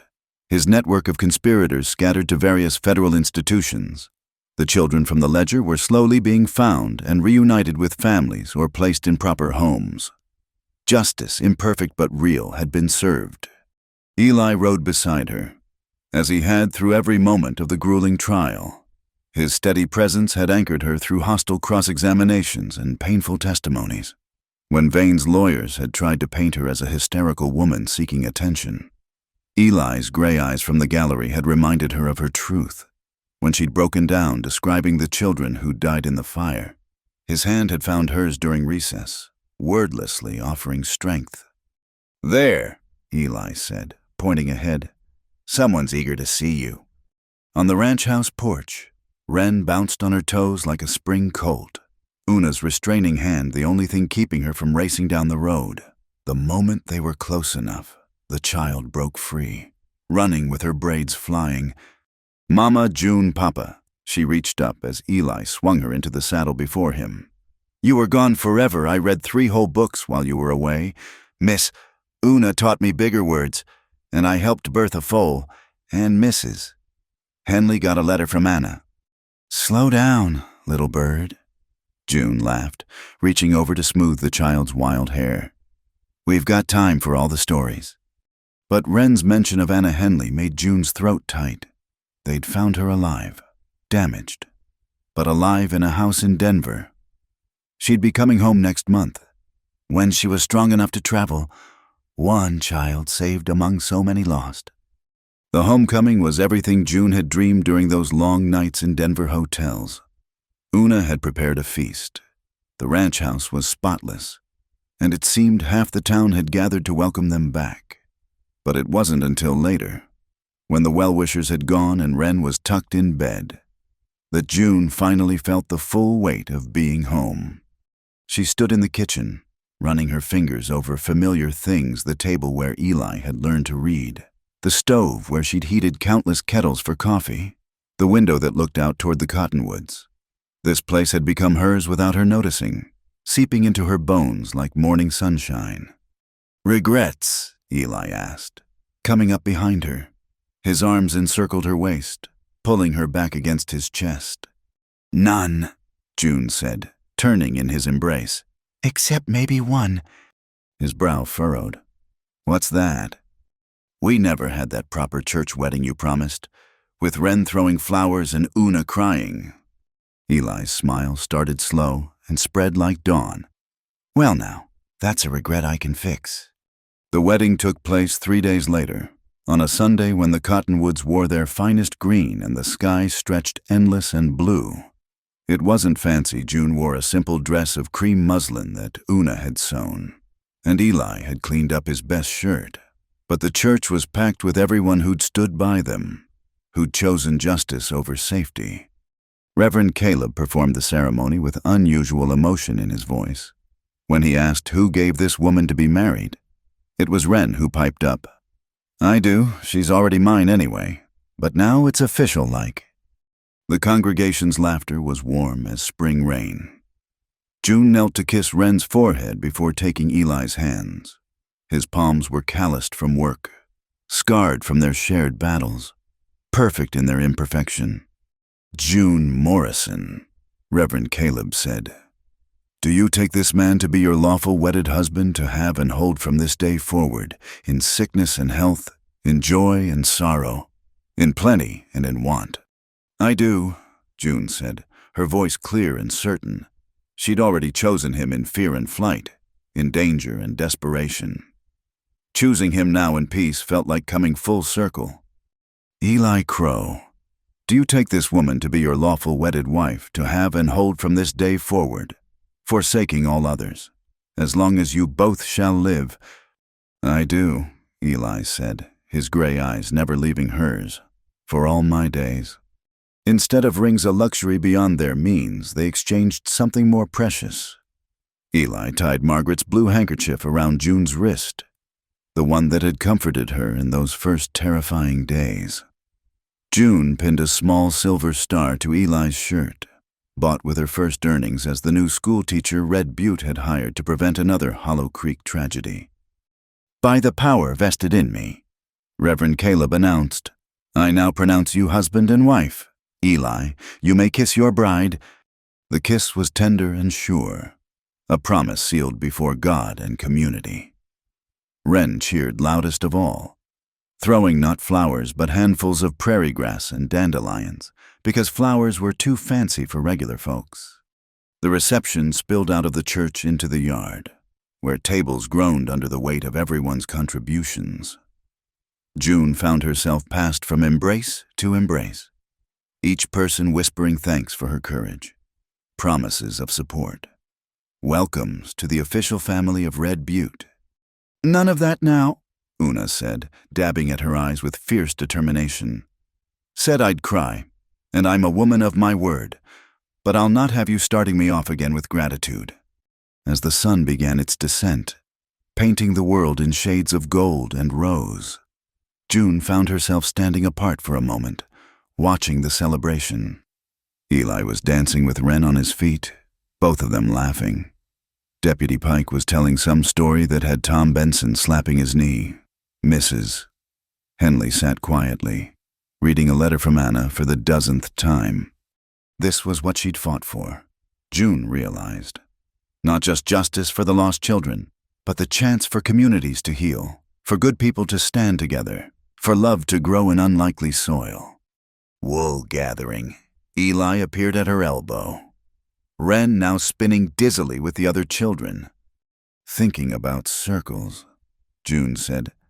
"How I came here in a sack, certain I'd die, and now you're stuck with us." Eli finished. "A cranky rancher, a peculiar child, and more horses than sense." "My favorite kind of stuck," June assured him. As the stars emerged, the party gradually wound down. Families drifted home with sleepy children and full bellies. Una supervised the cleanup with military efficiency, shooing the newlyweds away when they tried to help. "Get on with you," she ordered. "It's your wedding night, not a barn raising. Wren's spending the night with me, and I don't expect to see either of you before noon tomorrow." June felt heat rise in her cheeks, but Eli just laughed, sweeping her up in his arms despite her startled protest. "Eli Crow, put me down." "Not a chance, Mrs. Crow. Tradition is tradition." He carried her over the threshold of their home. Together, and June stopped protesting. The house felt different somehow, fuller of possibility. In the soft lamplight, familiar things took on new meaning. This was where they'd build their life. Raise Wren, maybe other children if they were blessed. This was where they'd grow old together, weathering whatever storms came. "June," Eli said softly, setting her on her feet but keeping her close. "I need to say something." She waited, watching emotions chase across his weather-carved face. "When I found you that day, I thought I was saving you, but truth is, you saved us. Me and Wren both. You brought life back to this place, gave us purpose beyond just surviving another day." I know I'm not much for pretty words. June silenced him with a kiss, pouring all her love and gratitude into the touch. When they parted, both were breathless. "You're all the words I need," she whispered. Later, in the quiet darkness of their room, June traced the scars on Eli's chest marks of a life lived hard but honestly. His hands were gentle on her skin, reverent as a prayer.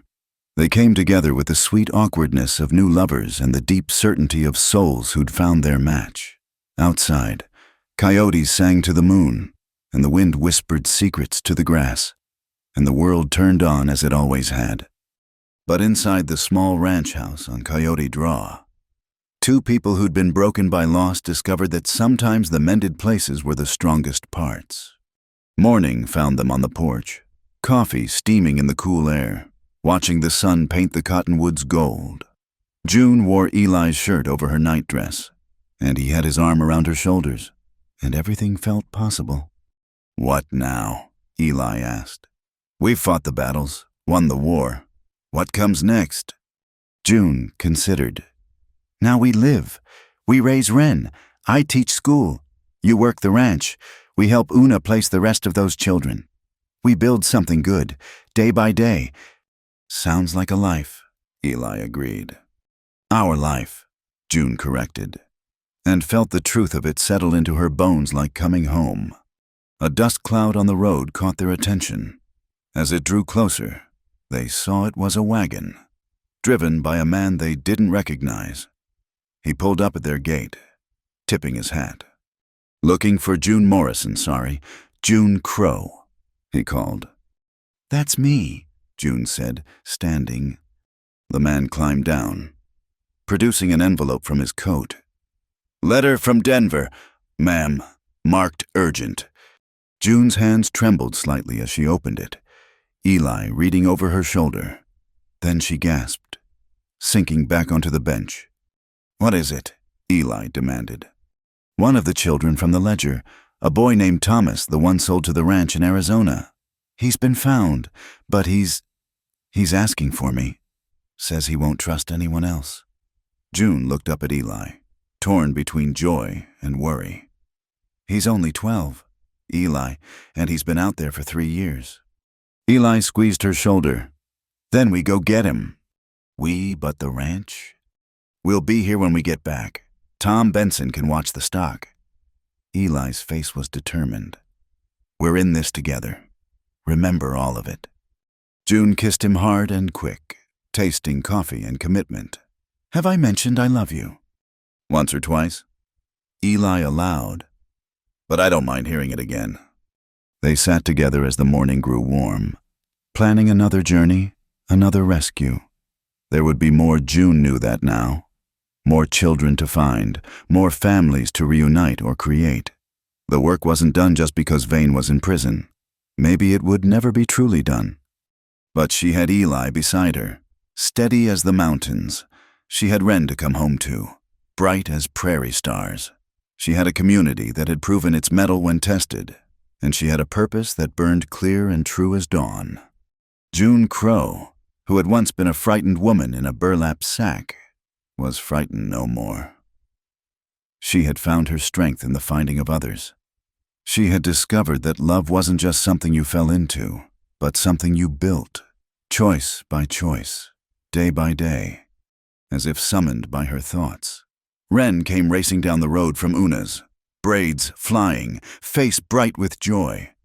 "Mama, Papa, did you see there's gonna be a rainbow? Una says it means good luck for married folks." June caught the little girl up, spinning her around until they were both dizzy with laughter. Eli's arms came around them both, holding them safe and sure. Together, they turned to watch the rainbow arc across the Wyoming sky, a bridge of color connecting earth to heaven. It seemed to June like a promise that beauty could follow storms, that endings could be beginnings, that sometimes the very best stories were the ones you never saw coming. In the distance, the cottonwoods swayed in the breeze, no longer harboring secrets, but standing as monuments to survival and hope. And in the small ranch house on Coyote Draw, a family stitched together by love rather than blood began the sweet, hard work of living happily ever after. The past would always be with them. Scars didn't disappear just because wounds healed, but the future stretched ahead like an open road, full of possibility and purpose. And June Morrison Crow, teacher and wife and mother of the heart, was ready for whatever came next. After all, she'd learned the most important lesson of all. Sometimes the greatest courage wasn't in fighting alone, but in letting others stand beside you. Sometimes the deepest love wasn't in grand gestures, but in small daily choices to stay, to build, to believe. And sometimes, just sometimes, a story that began in darkness could end in light bright enough to guide others home. Thank you so much for listening to this story. I'd love to know where you're listening from. Please share in the comments below so we can connect and exchange thoughts about June and Eli's journey. If you enjoyed this tale from the Old West, please subscribe to Wild West Night for more stories of love, courage, and redemption on the frontier. Don't forget to like this video and hit the hype button to help more listeners discover these stories that warm the heart and stir the soul. Until next time, partners keep riding toward the sunset.